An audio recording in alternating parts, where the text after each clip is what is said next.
and welcome back to another BobBlast. Hi, I'm Bob Burridge, and this is one of the best of BobBlasts, all about multiple studio warm-ups. Hope you enjoyed this one. I'll see you on the other side. And welcome back to another BobBlast. Hi, I'm Bob Burridge, and this one is all about doing multiples, production over and over and over. You don't do it just one time and say, whew, got it done. It looks pretty good. How about doing hundreds? It's called practice.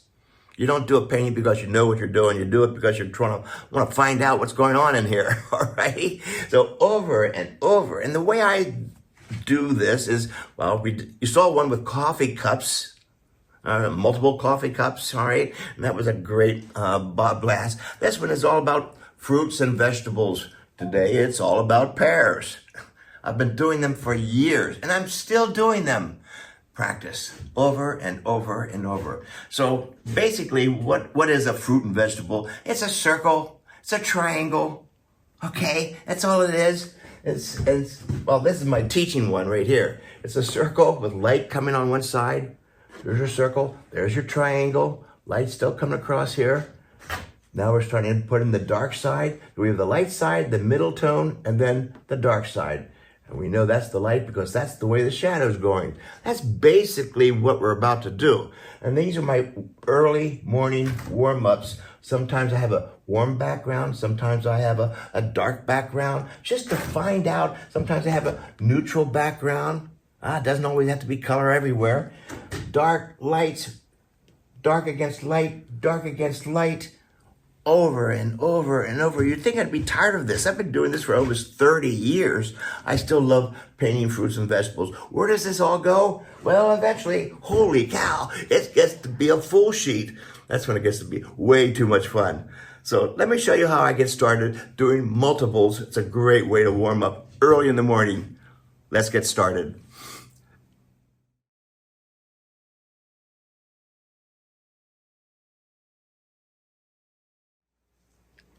So this is how I do my early morning warm-up before I do any big painting. Warm up. I'm using some paper right out of the Cheap Joe's Visual Journey. It's a Strathmore watercolor paper, about 90 pounds. Perfect for just my warm-ups. All right? And now I'm going to take those pages and I tape them right down on my table. Tape them down so they're not flying all over the place. And I do put an orange coat of gesso on the surface. That's my warm tone. My paints will be the acrylics. These are Holbein acrylics. I have the basic colors out right now, the red, yellow, blue, and I have some white and some black. These are my brushes, big brushes, no tiny brushes here. My tape, big buckets of water. Now, what we're going to go after is the first step would be a pear. So there's your circle, there's your triangle. We have a dark against light, dark against light. We're pretending the light's going this way. So it's this side of the pear is going to be the brightest. And then it means the shadow goes away from the light source. Why we do this basically, so then we can start to smooth out some of the hard edges. Now it's starting to look pretty much finished. All I need to do now is put a transparent color on top of the whole thing. And boom, we've got it. We already have the dark lights. But what would it look like? I'm so excited about this. If it was on full color. So here we go, greenish background. And I do let some of that orange background peek through. That's what gives it a je ne sais quoi. Some excitement in there. Let it peek through all over. It doesn't have to be a solid background. So let's get started.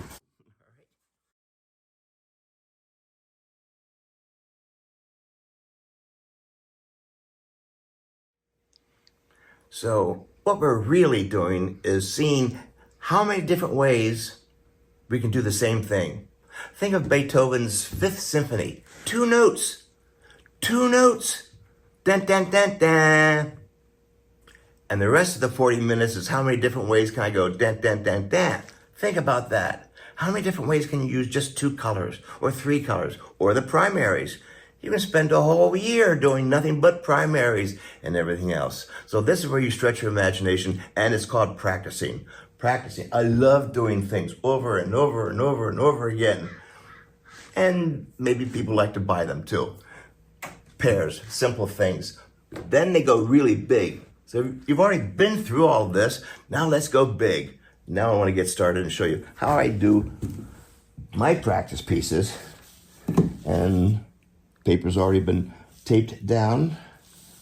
And for fun, I'm going to do exactly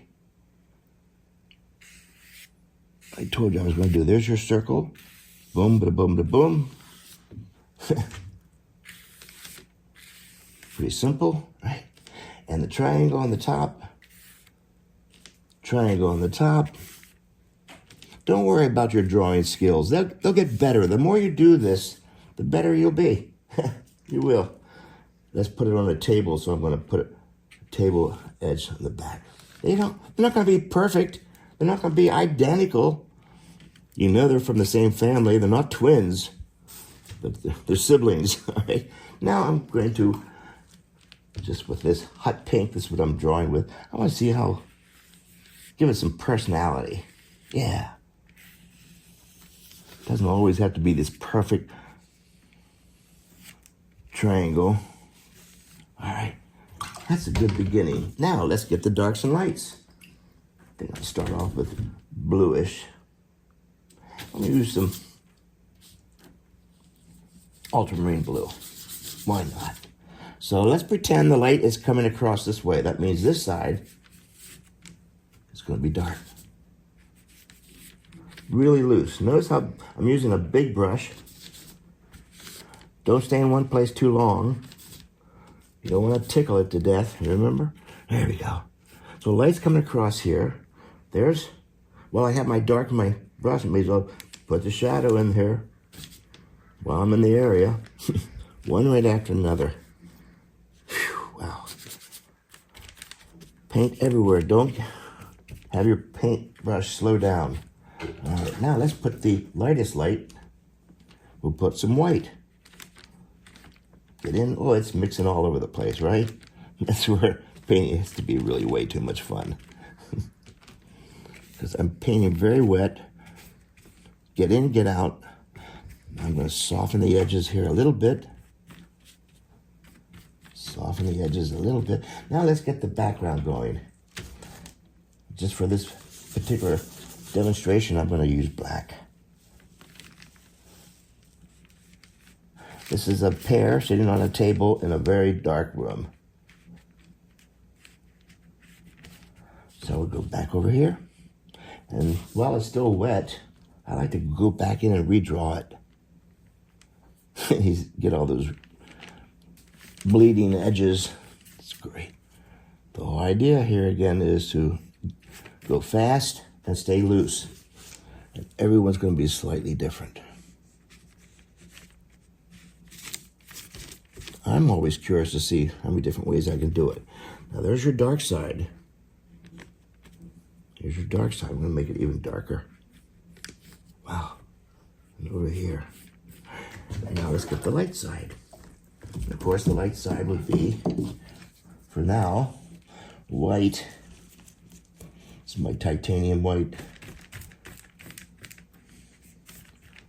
This is pretty dramatic lighting at this point. Very theatrical, right?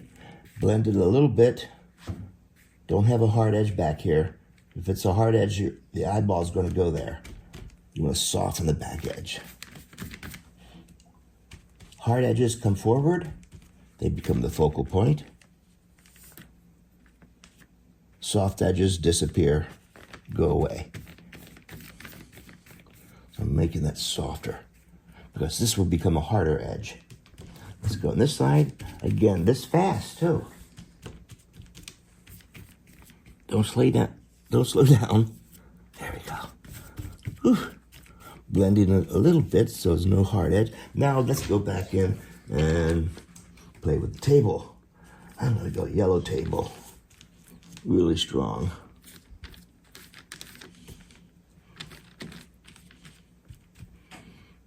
Table back here. Big brush. Notice the brush. This is like an 1.5 inch brush. Don't get those tiny brushes out. I don't even know what you do with those things. You'll poke your eye out with that thing. You don't need any tiny brushes. See, this is a wide brush, but it also has the skinny part. Multifunction.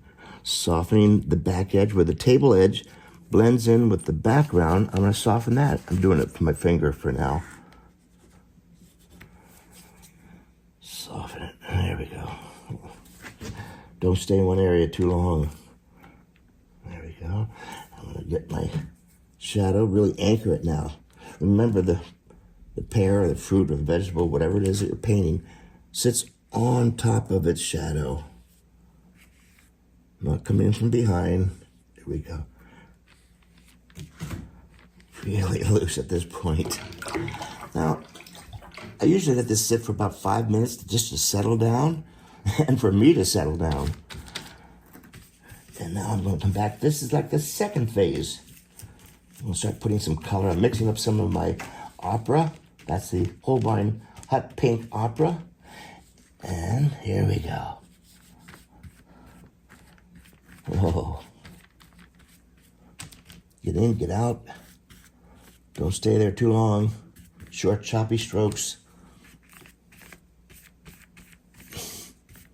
Wow. Has all kinds of personality to it. Right now, come back in. My white again.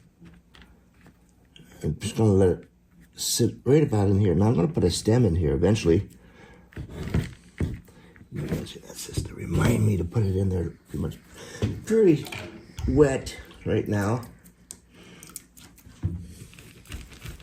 And that's exactly how I want it to be. Now I'll come back and even continue. You know what it needs? It needs a little bit of blue. That's it, on the shadow side. Oh, yeah. Oh, yeah, that's nice. Cools it down just a little bit. Cools it down just a little bit. I'm adding some of that hot pink into my brush too. See where it's all going. I'm making the pear hard edge. That means it's going to be in focus, right? And let's come back up in here, bottom here. We're almost finished at this point. Now I do 6 of these in the morning, just for this time here. This morning we're doing just 3. And that's how I get started doing loose multiples over and over and over and over. And it gets to be, you're familiar with it. The brush has been there before. You've been there before. And so when you go to do a larger size, it's the same thing, just bigger. So take a deep breath, jump in, use more water, and put a lot of paint on your brush. You're called a painter, so use paint.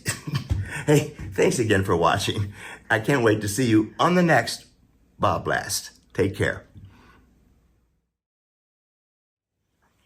Well, that was fun. I hope it was informative and you enjoyed it. And now practice that. And I'll see you on the next BobBlast. Thanks for watching.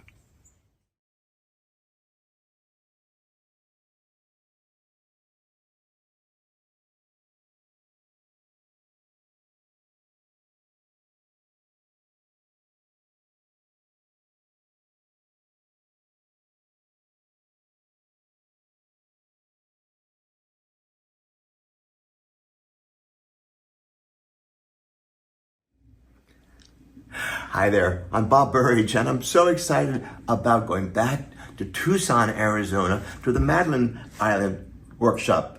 I'm going to be teaching abstract painting and collage, and I'm working on some pieces right now.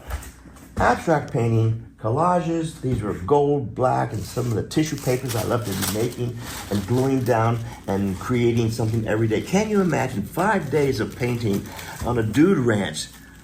I know, it's just fantastic. A dude ranch, Tinkerberry Dude Ranch. Lots of horses, lots of cowboys, real cowgirls too. They take care of us. It's comfortable, great rooms, great workshop. We're in this workshop all day long painting and all this wonderful Tucson, Arizona activity going on outside where they're painting, creating, and tearing paper and having way too much fun. They take care of us great meals too, by the way. I should let you know that. You'll come and relax. I call it a paintcation.